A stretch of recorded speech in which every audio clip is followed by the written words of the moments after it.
Di saat Indonesia seperti sekarang ini, di mana NKRI banyak yang mempertanyakan, bahkan ada yang mencoba untuk memecah belah Negara Kesatuan Republik Indonesia, saya jadi teringat dengan kisah dan pengalaman bersama Presiden keempat Republik Indonesia, Bapak Haji Abdurrahman Wahid atau Gus Dur. Saya kebetulan menjadi orang yang sangat beruntung karena selama beliau menjadi Presiden di Istana Negara, tahun 99 sampai 2001, saya pernah bertugas di Istana Negara bersama Presiden Gus Dur untuk meliput kegiatan-kegiatan keistanaan di lingkungan Gus Dur. Jadi ketika awal-awal saya meliput kegiatan di Gus Dur, saya pertama dipertemukan oleh kawan saya yang juga adalah seorang jurnalis dari media nasional yang ada di Jakarta. Kebetulan dia adalah seorang santri yang memang orang NU dan sebagai pengagum dari Gus Dur. Awalnya saya berpikir biasa-biasa saja ketika itu. Karena ketika masa reformasi tahun 98, tentu waktu itu sebagai anak muda yang dari Bali khususnya waktu itu, kita sangat terobsesi dan mungkin sangat kagum dengan tokoh reformasi ketika itu, tahun 98, yang mampu menurunkan Presiden Soeharto. Nah, ketika saya kagum dengan tokoh tersebut, kemudian saya ditawarkan untuk mencoba menelaah sosok Gus Dur. Awalnya saya biasa-biasa saja. Tapi selama saya bertugas di Istana Negara itu, disitulah proses komunikasi, proses pendalaman terhadap sosok seorang Gus Dur saya menjadi lebih banyak tahu. Jadi memang kita sesungguhnya sangat memerlukan sosok seorang Gus Dur yang sangat konsen terhadap NKRI dan tentu berani, bahkan punya pemikiran yang jauh ke depan kadang-kadang. Kita sebagai jurnalis ketika itu memang tidak bisa menduga apa pemikiran Gus Dur. Karena dia dengan gaya yang santai, dengan gaya yang boleh dikatakan selengekan seperti itu, ceplas-ceplos, bahkan kata-kata gitu aja kok repot, itu luar biasa, itu sangat ingat sekali ketika masa-masa itu. Jadi dulu mungkin masa-masa sebelum Gus Dur, Istana Negara itu boleh dikatakan sangat sakral, sangat ketat.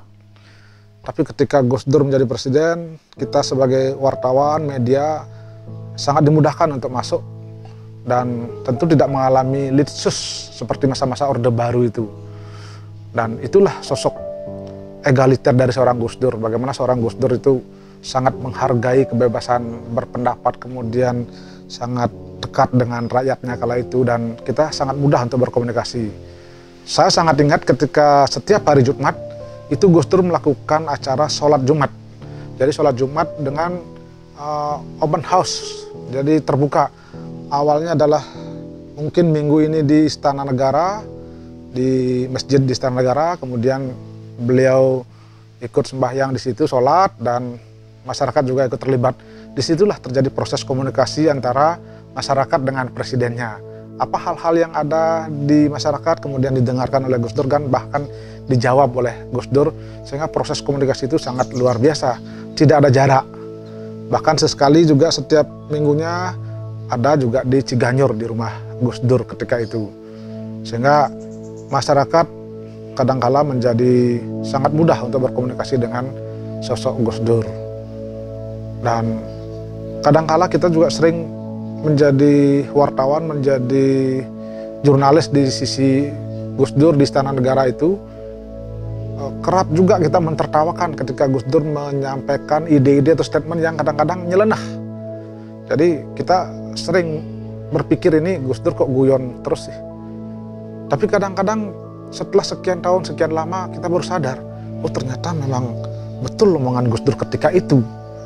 Oh betul, ternyata memang Gus Dur, apa yang dia prediksi terjadi. Yang paling sering kita ingat kan ketika Gus Dur menyatakan dulu DPR RI dikatakan ibarat anak TK yang sedang belajar seperti itu. Akhirnya perkembangannya kan muncul beberapa tahun, akhirnya orang mulai menyoroti DPR RI waktu itu. Kemudian hal-hal lain juga demikian. Banyak statement-statement yang dia sebetulnya bagi kita di masyarakat umum sangat kaget ketika itu dan berpikir, masa sih seorang sosok Gus Dur bicara demikian? Tak mungkin, mungkin dia bercanda atau mungkin dia sedang guyon gitu. Tapi ternyata dia memang, saya waktu itu berpikir menyimpulkan seorang Gus Dur memang pemikirannya sangat visioner. Ketika orang saat itu mungkin tidak suka dengan A, dia nyelonong masuk ke A tersebut.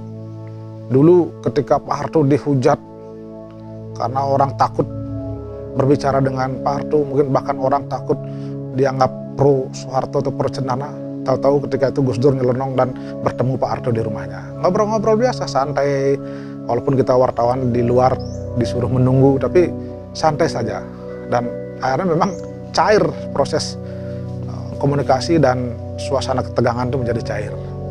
Demikian juga dalam beberapa kesempatan juga sering Gus Dur melakukan hal-hal seperti itu di luar protokol istana. Kita kadang-kadang wartawan agak sulit mengikuti ketika hal-hal yang sifatnya non protokol itu. Jadi agendanya misalnya hari ini di Istana Negara ada 5 agenda, pada titik tertentu ada agenda lain yang mungkin tidak tercatat, tidak disampaikan kepada media, akhirnya Gus Dur jalan sendiri dan mungkin untuk kepentingannya lebih besar. Sehingga yang paling saya juga ingat ketika itu adalah Gus Dur sangat berani menentang atau melawan pemikiran-pemikiran yang bisa dianggap memecah belah NKRI ini. Mungkin dulu disebut dengan Islam radikal atau apalah. Kemudian ada juga model PAM Swakarsa seperti itu yang dulu dianggap sebagai alat untuk melakukan aksi-aksi radikal kekerasan seperti itu. Sehingga luar biasa waktu itu kita, mungkin karena saya adalah wartawan yang dari kaum minoritas ketika itu merasa sangat terayomi. Kita berharap sosok Gus Dur ini memang betul-betul mampu menjadi teladan bagi bangsa dan ketika itu berani tampil untuk membela kepentingan yang mungkin kaum minoritas. Dan pada saat itu juga saya masih ingat Gus Dur menerapkan hari atau mungkin agama Konghucu sebagai agama kita, kemudian hari Imlek sebagai libur nasional, hari nasional seperti itu.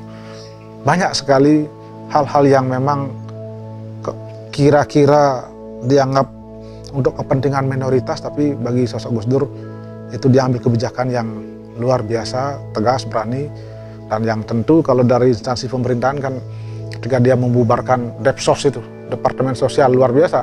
Kita juga kaget sekali waktu itu ketika membaca dan menyaksikan dan mendengar langsung bagaimana seorang sosok Gus Dur berani melakukan tindakan-tindakan dan kebijakan seperti itu. Tapi namanya juga manusia, tentu ada kelemahan, ada kekurangan, dan lain sebagainya. Dan kadang kita tahu mungkin karena beliau mungkin mengalami keterbatasan dalam hal fisik seperti itu, tentu berdasarkan pendengaran, berdasarkan aspirasi dari orang lain, tentu mungkin kadang-kadang ada yang dianggap tidak pas dari sisi kebijakannya. Tapi kalau satu hal yang saya masih ingat, yang selalu kita ingat dan ya menurut saya patut dicontoh, itu adalah bagaimana dia konsisten untuk mencoba terus menjaga dan mengawal NKRI, berani mengambil kebijakan walaupun itu tidak populer dan sangat tegas. Bahkan kalau Gus Dur misalnya mau karena dukungannya begitu besar dari massa, dari kelompok agama tertentu, itu sebetulnya dia bisa mempertahankan kekuasaannya. Saya sangat sedih sekali ketika itu kami wartawan-wartawan yang ada di Istana Negara ketika itu sudah mengetahui bahwa Gus Dur akhirnya di-impeachment atau dipecat dan Gus Dur harus meninggalkan Istana Negara. Kemudian kita wartawan istana berkumpul, kemudian memberikan pertemuan terakhir lah kepada Gus Dur.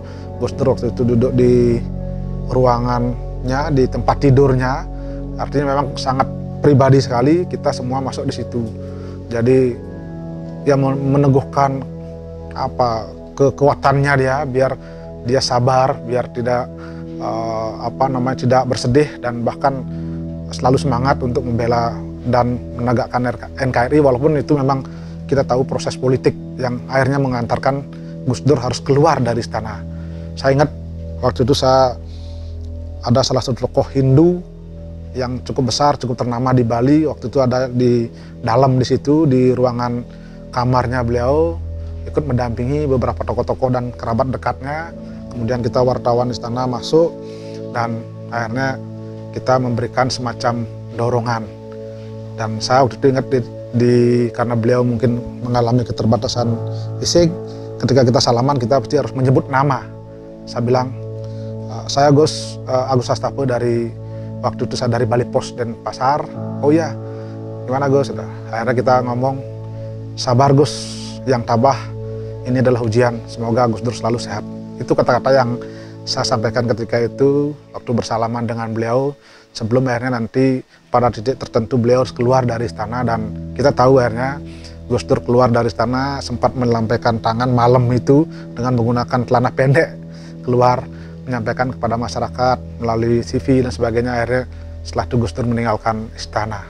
Jadi sungguh sangat menyedihkan. Kita memang ketika beliau sudah akhirnya meninggal dan lain sebagainya, kita baru kadang-kadang menyadari bahwa seorang Gus Dur itu memang diperlukan dalam kondisi-kondisi seperti ini, dalam kondisi Indonesia mungkin sudah terancam disintegrasi dengan adanya kelompok-kelompok tertentu. Dan kita berharap mudah-mudahan terus ada yang mampu menjaga dan mewarisi sifat dari komitmen Gus Dur itu.